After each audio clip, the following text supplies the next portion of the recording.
جس سے پیار کرنے والا زیادہ ہوتے ہیں اس کے ذمہ حقوق بھی تو ذرا زیادہ ہوتے ہیں نا، اس کی ڈیوٹیاں بھی ذرا زیادہ ہوتی ہیں، اس کو زیادہ کام کرنا پڑتا ہے۔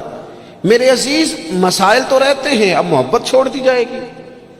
وہ ہمارا یہ مزاج بن گیا ہے کہ ہم سارے دکھوں کو، وہ ایک تکلیف ہوتی ہے زندگی میں تو سارے سکھ بھی اسی پر قربان کر دیتے ہیں۔ صرف پیسے نہیں ہے نا پاس، بچے ہیں نا اللہ کے فضل سے، صحت ہے نا اللہ کے فضل سے، گھر ہے نا اللہ کے فضل، تو چلے ایک ٹینشن کو چھوڑ ہی دیا جائے۔ آپ دیکھیے نا، اللہ کے پیارے رسول علیہ الصلوۃ والسلام نے فرمایا سارے نبی ستائے گئے اور میں سب سے زیادہ ستایا گیا۔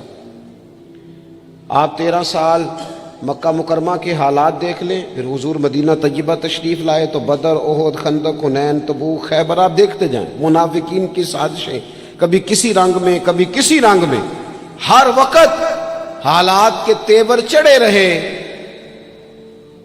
پر حضرت حارث ابن عبداللہ رضی اللہ تعالیٰ عنہ فرماتے ہیں میں نے اتنا مسکراتے کسی کو نہیں دیکھا جتنا رسول کریم مسکرایا کرتے۔ مسائل کی سنگینی تو ساتھ رہے گی،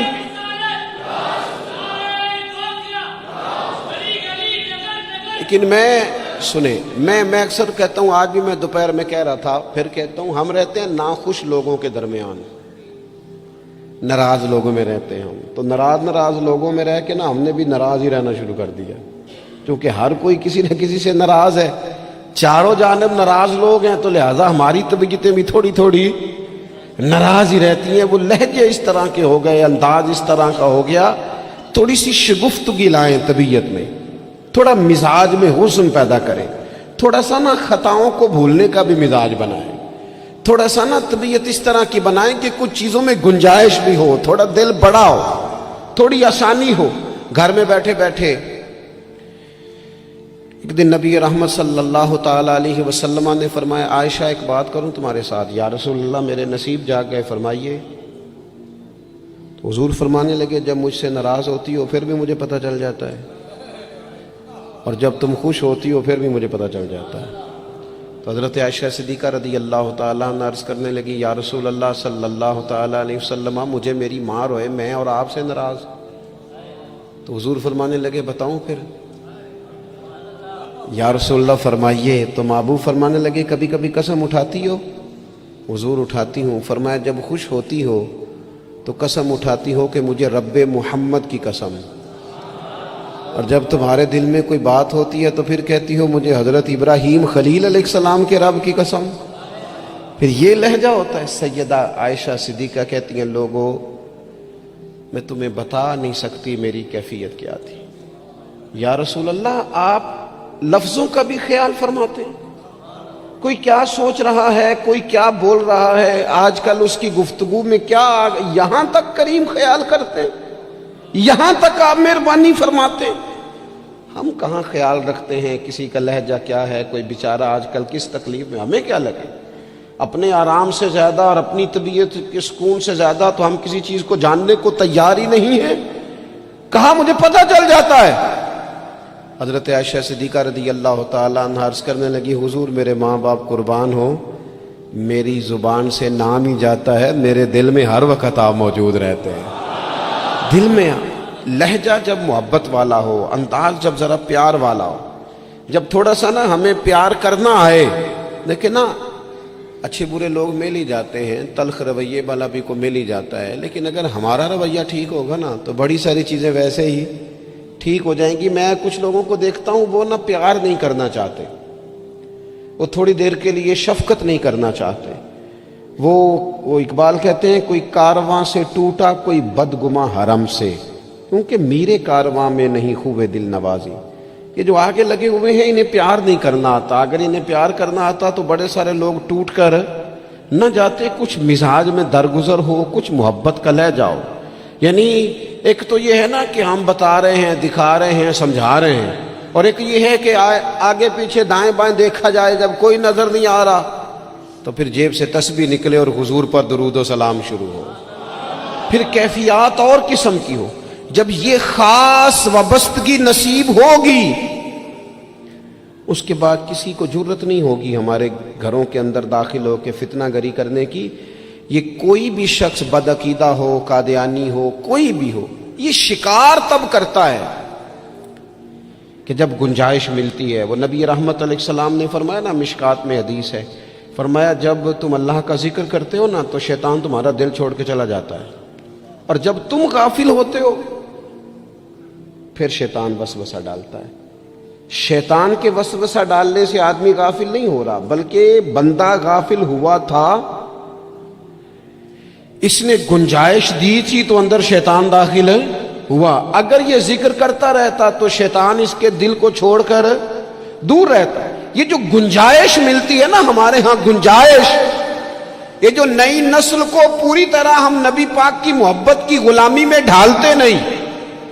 انسان کے سینے میں جب دل ہوتا ہے تو وہ دھڑکتا بھی ہے، اور جب دھڑکتا ہے تو کسی نہ کسی کے لیے دھڑکتا بھی ہے۔ نہ مانے لوگ، ویسے یہ کہ شہرت کے لیے بھی دل دھڑکتا ہے۔ اگر 2-4 لوگ نام لے لیں تو رات نیند سکون کی آ جاتی ہے۔ یہ دھڑکتا ہے، یہ پیسوں کے لیے بھی دھڑکتا ہے۔ میں آپ کی بات نہیں کر رہا، ویسے میں کچھ لوگوں کو جانتا ہوں، پیسے نہ ہوں تو بیمار سے لگتے ہیں، اور اگر جیب بھری ہو تو صحت بھی ذرا۔ آپ کیوں مسکرا رہے ہیں؟ میں نے تو آپ کی بات ہی نہیں کی، میں نے تو کسے باشد بات کی ہے کہ کچھ لوگ ایسے ہیں کہ پیسے نہ ہوں تو صحت بھی ٹھیک، پیار کرتے ہیں نا، ہوتا ہے، کیا کیا جا سکتا ہے؟ میرے عزیز، اگر آنے والی نسل کے دلوں میں پہلے سے وہ پیغام جو ہمیں ہمارے بزرگوں نے دیا، جناب صدیق اکبر سے لے کر اعلیٰ حضرت فاضل بریلوی تک، وہ پیغام جو ہمارے اسلاف نے ہم تک پہنچایا کہ جان ہے عشق مصطفیٰ، روز فضو کرے خدا، جس کو ہو درد کا مزہ وہ ناز دوا، اٹھائے کیوں پھر کے گلی گلی تباہ، ٹھوکرے سب کی کھائے کیوں، اور دل کو جو عقل دے خدا تو تیری گلی سے جائے کیوں۔ وہ اگر ہم اپنی آنے والی نسل میں پوری طرح، ہمارے بچے کیوں دلیل پوچھیں گے کسی سے؟ کسی کی طاقت کیسے ہوگی ان سے بات کرے؟ لیکن ہم نے نا انہیں کاروبار تو سکھائے ہیں، طریقے تو سکھائے ہیں، وہ خاص رنگ نہیں سکھایا۔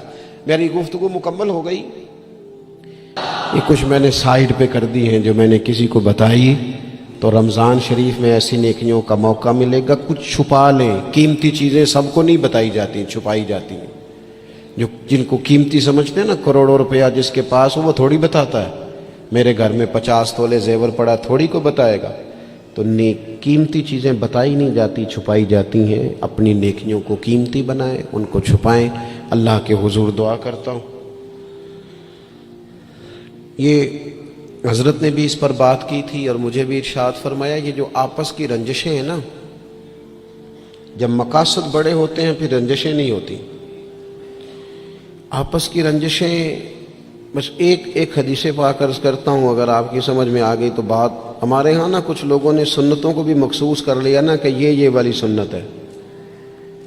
بھئی تمام ظاہری سنن اور آداب پر بھی عمل کریں، اور جو باطنی کیفیات ہیں اس پر بھی غور کریں۔ ترمذی میں حدیث ہے، امید ہے آپ یاد رکھیں گے۔